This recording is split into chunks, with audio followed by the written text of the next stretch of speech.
IT 업계의 생생한 얘기 전해드리는 IT 인사이드 산업부 박혜린 기자와 함께하겠습니다. 어서 오십시오. 안녕하세요.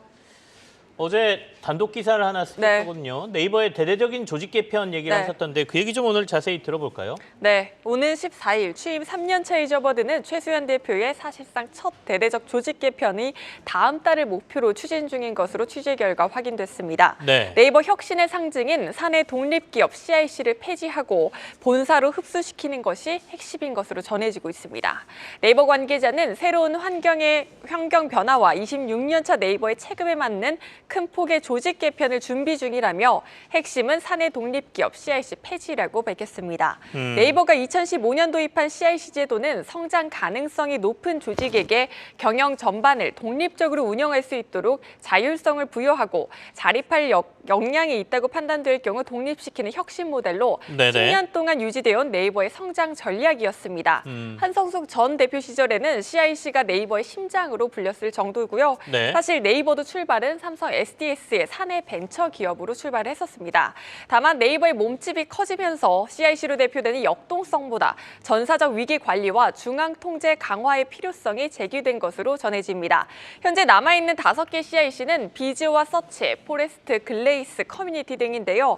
네이버 관계자는 현재 CIC들은 분사가 어려운 핵심 사업이거나 재무적 요소 등을 더 보완해야 독립이 가능한 상태로 독립이 어렵다면 본사가 탑다운 체제로 관리해 시너지를 창출하는 것이 효율적인 것으로 판단하고 있다고 전했습니다. 실제 2017년 네이버 웹툰, 2019년 네이버 파이낸셜 이후 CIC의 분사는 중단된 상태고요. 최수현 대표 취임 이후 신설된 CIC는 없으며 지난해에는 튠 CIC를 해제 본사가 흡수 관리하고 있습니다. 자, 이제 통제력을 좀 강화한다 이렇게 읽혀집니다. 자율성을 보여주던 내부 부서들을 다 이제 중앙에서 통제하겠다. 이게 좋을지 나쁠지는 잘 모르겠지만 어쨌든 그래도 지난해 네이버 실적을 보면 나쁘지 않았지 않습니까? 그럼에도 불구하고 이렇게 대대적인 개편을 추진하는 건 어떤 이유라고 봐야 될까요? 폭풍 전야와 같은 상황이기 때문인 것으로 분석되고 있습니다. 취임 2년간 말씀하셨듯 최수현호는 순항했다고 볼 수 있습니다. 보시다시피 매출은 취임 2년간 42% 증가했고 영업이익도 약 12%나 성장했습니다. 지난해 역대 최대 매출을 기록한 네이버가 올해는 가뿐히 매출 10조 원을 돌파할 것이라는 예상까지도 지배적인 상황입니다. 그런데 최 대표 취임 당시 30만 원 수준이었던 주가는 현재 19만 원 선에서 거래가 되고 있고요. 시장에서 네이버의 작년 성적표보다 커머스의 미래에 대한 우려가 더 크다고 해석을 하고 있습니다. 커머스는 서치 플랫폼에 이어 네이버의 가장 큰 핵심 사업으로 전체 매출의 약 30%를 담당하고 있는데요. 쿠팡 등 기존 업체들과의 경쟁에 더해서 알리나 테무 등 중국 이커머스의 공습으로 네이버의 핵심 사업인 커머스 부문의 부진이 우려되고 있는 상황입니다. 실제로 지난 4분기 네이버 실적 발표 직후 컨퍼런스 콜에서도 참석자들의 질문은 사상 최대 실적이 아닌 중국 이커머스 공습에 따른 네이버의 위기감이나 대응 전략에 치중돼 있었습니다. 최근에는 또 목표 주가까지 낮추는 모습이고요. 물론 적극적인 마케팅을 펼치는 이들 기업의 이 광고 집행으로 네이버의 수혜가 예상된다는 의견도 있는데요. 다만 그렇다고 하더라도 이는 단기적인 것으로 중국 기업들의 영향력과 파급력은 시간을 두고 지켜보며 대응책을 마련해야 한다는 주장이 지배적인 상황입니다.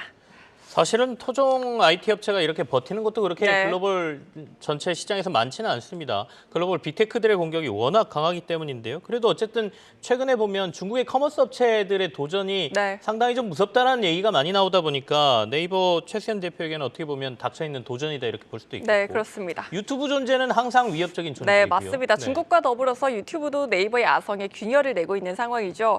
요새 MZ세대들은 검색을 네이버가 아니라 유튜브로 한다고들 하잖아요. 검색에 더해서 유튜브가 최근 국내에서 쇼츠나 라이브 커머스, 유튜브 쇼핑 등 커머스 영역까지 영향력을 확대하고 있는 상황입니다. 네이버가 치즈직이란 실시간 스트리밍 플랫폼을 신설하며 동영상 시장에 도전장을 내고 주 네이버 쇼핑, 또 페이, 멤버십 등을 연계해 네이버의 생태계를 지키려고 하고 있습니다. 아울러 글로벌 빅테크 기업들과의 초거대 AI 경쟁은 말할 것도 없고요. 즉 표면적으로는 최수현호가 순항하는 듯 보이지만 폭풍 전야와 같은 상황이 상황이란 주장입니다. 전방위적인 위기에 자율성보단 사업부가 시너지 극대화에 초점을 맞추는 시기이기도 하고요. 취임 3년 차에 접어든 최수현 대표가 전사적 역량 결집을 모색하고 있는 것으로 풀이되고 있습니다. 또 고성장이 어느 정도 더뎌졌기에 네이버의 새로운 먹거리 발굴을 위해 중앙에서 직접 주도해 강력하게 추진해야 된다는 절박함까지도 더해진 것으로 분석되고 있습니다. 네. 최근에 카카오도 좀 이런 모습이었지 않습니까? 네. 거버넌스 개편 이런 것도 자율적으로 놔뒀더니 잘 안 되는 것 같다. 내가 가운데서 꽉 잡을래 뭐 이런 모습이던데 비슷하다고 봐야 되겠네요. 네, 맞습니다. 이 창사 이래 최악의 리스크에 김범수 카카오 창업자 역시도 지난해 자율 경영 방식을 끊어냈습니다. 그룹 컨트롤 타워인 CA 협의체를 조직을 하고요. 계열사들의 통제 강화, 또 의사결정 권한을 갖는 기구를 구성해서 조직의 통제와 구심력을 강화하는 모습입니다. 네. 더 이상 벤처기업이 아닌 대기업 반열에 오른 만큼 전사적 리스크 통제에 대한 중요성이 그만큼 중요해진 시기이기도 하고요. 오늘 14일 3년 차에 접어든 최수현 대표의 임기는 내년 3월까지입니다. 업계에선 올해가 최수현 대표의 연임 여부를 가릴 수 있는 중요한 시기이기에 최수현 대표가 공격적인 리더십을 보일 것으로 예상하고 있습니다. 뭔가를 보여줘야 되는 마지막 해다 이런 얘기도 되겠네요. IT 인사이드 산업부의 박혜린 기자와 함께했습니다. 감사합니다. 계속해서 다양한 경제 이슈를 알고 싶다면 구독과 좋아요, 알림 설정 부탁드립니다. AI 캐스터 권미정이었습니다.